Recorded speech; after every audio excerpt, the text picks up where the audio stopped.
Hi everyone, I'm Chanel J. Wilson and welcome to Vlogmas. I want to say this is like 21 or 22. Uh, Basically, today's episode, I want to talk about how to handle family and the holidays, how to handle all the little idiosyncrasies about holidays. Sometimes we have dysfunctional, toxic families, and it's very difficult to get together for anything. And sometimes when it's time for the holidays, it dredges up things within inside of us where we just really are like, I don't want to do this. So what I decided to do was I decided to jot down a couple of things that helped me get through the holidays. And I love every member of my family. We're all human. We all have various things that we love, don't like, whatever. And so as a result, there are times where you have to pick and choose your battles. So I just jotted down a couple of things that I want everybody to kind of just have like a food for thought when it comes to dealing with our family during the holidays so that we can have a fun, festive time. And always remember that it's about the season, it's about happy holidays, creating a memory, being grateful that, we made it another year. Let's celebrate. So the first one I have here is choose your battles. Yes, someone in the family is going to say something that triggers you. It's just going to happen. Somebody might say something like, remember when this happened? Da, da, da. Play it off. Choose your battle. In that moment, you're only going to be there for about maybe 3-4 hours. And these are some things that I learned in one of the course. I took a course. I believe in mental health, and so I took a mental health class.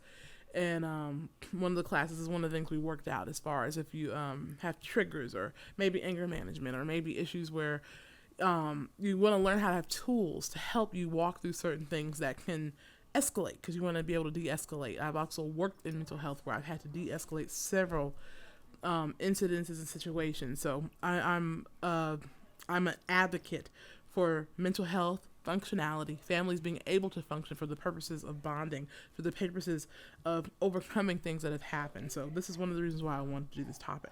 So I always put choose your battles. Pick and choose your battles. Sometimes it's better just to take a deep breath and walk out the room. Sometimes it's better just to say, yeah, I remember, and then just move on. Just move on. Try not to engage, because sometimes people do live off of the drama, and you got to let them stay in their own drama and not go there with them.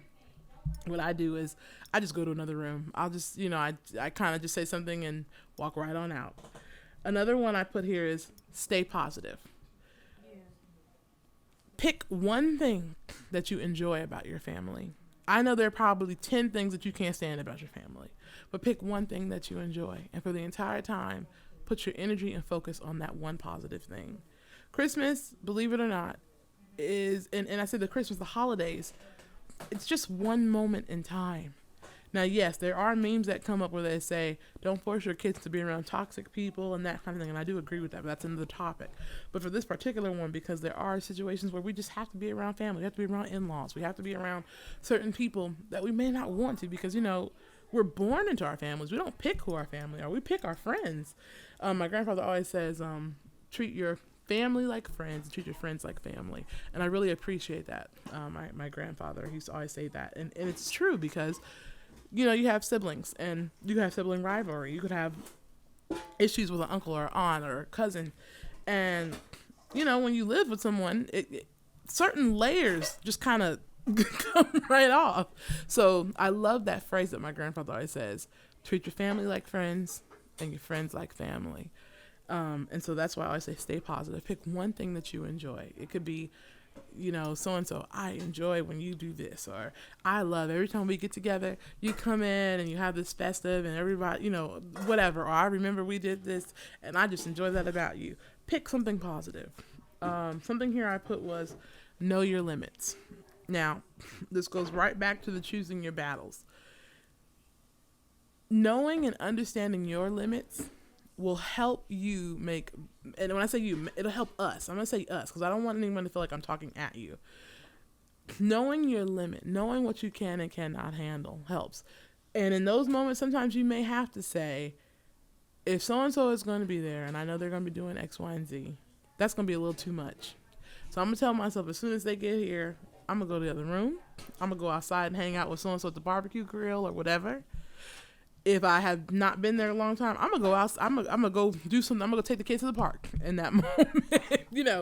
Pay attention to those limit moments. Sometimes people drink too much and you just cannot be around that. So know your limit. Know when, okay, I'm going to be the bigger person here. I'm going to remain positive, and I am not going to let anything escalate to something that will turn into another family dramatic thing. So know your limits. And that leads into my next one. Watch your alcohol. Have fun. Be responsible. But 2, watch your alcohol. Sometimes we get that liquid courage and that filter will disappear and we will do and say something that we really weren't trying to do that day, weren't trying to rehash. So watch it. Have fun. But that goes back to know your limits and watch your alcohol go hand in hand. And, and maybe you don't drink alcohol, but maybe you do something else. Watch that herb. Watch what you do. Because, there are things that we do when we're under the influence of alcohol that lift those layers. So you want to be careful.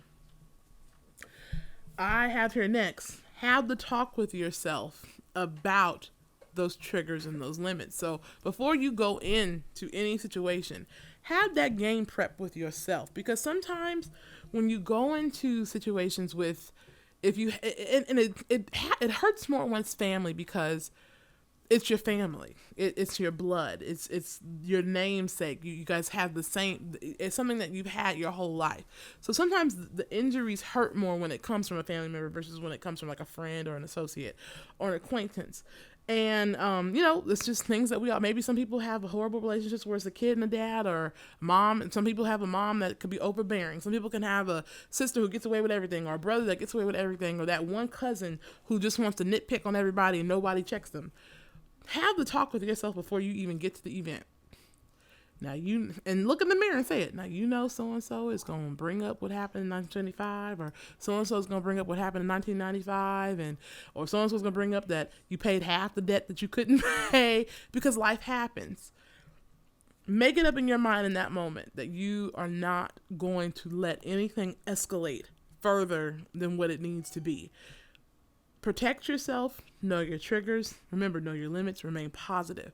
But remember, it's just Christmas. This is not the time to hash anything out. This is not the time to take something where it doesn't need to go, where we ruin a moment or we ruin a memory, or the kids have to be involved in oh my God, I remember that Christmas when somebody they cousins got into it and knocked over Eleanor's lemon cake. I'm talking about Jill Scott's song, the family reunion, and that these are realistic situations. This is realistic moments. So have that talk with yourself. Don't go in cold. Don't go in blind. Don't go in, I'm just going in and it's gonna be what it is and I'm just gonna let it be. And then somebody catches you off guard, and before you've caught that filter of I'm not doing this today, because that phrase is important.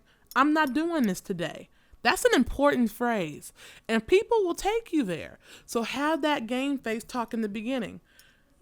I know my limits. I know my triggers. If so-and-so does this, I'm making it up right now. I'm not going there. And I'm going to get up and walk out the room. I'm going to take a deep breath. Or I'm going to sit here and change the subject. Let them have it and say, so how's the weather? How's it going with you? Yeah. You think I'm playing? Live on the phrase, I'm not going there today. It will save your life. Unfortunately, when it comes to arguments and things like that, it starts right here. And you have to go in. I hate to use the phrase, it's the art of war, but it really kind of boils down to that sometimes. And it's sad that it has to, but we're human beings. This is how relationships and behavior all work out. So just know your limits. Know what you can and cannot handle. Know that you can control that situation by just like saying, I'm not engaging with you today. It's not happening. The next one I have here, it kind of goes hand in hand with know your limits, but the depth of it is know your triggers. And limitations deal with, I can hang around this particular person for a certain amount of time. Or if I know there's alcohol involved, I can only be around this person for a certain amount of time. And that's both ways, me having the alcohol or they having the alcohol. Or there's a person that I may be related to that something happened and they owe me money or whatever. That's one element. But then the trigger is, sometimes triggers will catch you off guard. It'll hit you off guard. Somebody will say something at the wrong moment and you'll just be like, ooh, let me go take let me take this outside and breathe. Know your triggers. Be very aware of the things in your life that that are painful and that are so painful that it impacts you to the point where it can change your mood. The holidays are interesting. Some family members are no longer here. Some people, and that hurts. That can really hurt, especially during the holiday time.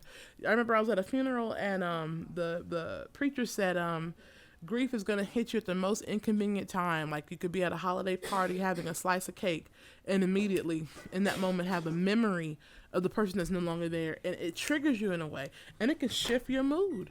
And then when the mood is shifted, that can lead to so many different things. So I put in here, take the time to know your triggers, because the goal is to have a peaceable, positive experience. The last thing I put in here, and this is the end all be all if you just can't overcome, and I say we, is start your own tradition and just don't go. And I know that may sound harsh, but sometimes some wounds can be so fresh that in order to have a peaceable moment, it may just be better to call and say, I love you, happy holidays.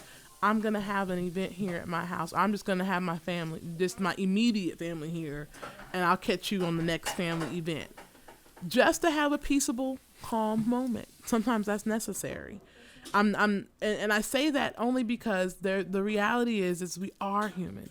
And I see those memes all the time. Just because you're family and something happened doesn't mean you give them a pass because of your family. Things happen. All kind of crazy stuff happens. So make that decision. It's so unbearable that I have to just start another tradition and just kind of keep my butt home, or go hang out with some friends that I like and we hang out and just give a call. Just call. I sent you a card. I love you. I want you to know I'm thinking about you. Happy holidays. I'll see you the next time. Just to keep the peace, because this is about keeping the peace. So this is my little vlog of just little tips and things you can think about, food for thought for how to handle the holidays when you have difficult family situations. It happens. There's, we're all human. So of course it happens. I'm Chanel J. Wilson, and I'll definitely be back for more. You can check me out on my website at chaneljwilson.com. My project, Draw Near to Me, is out. You guys can check that out on iTunes, Spotify, Deezer. I also have a couple of books. You can also see those on my website on the products page as well. I'll be back for more. Please share tips and things that you do to get through the holidays in the comment section. Please like, comment, and subscribe. Have a good one. Bye-bye.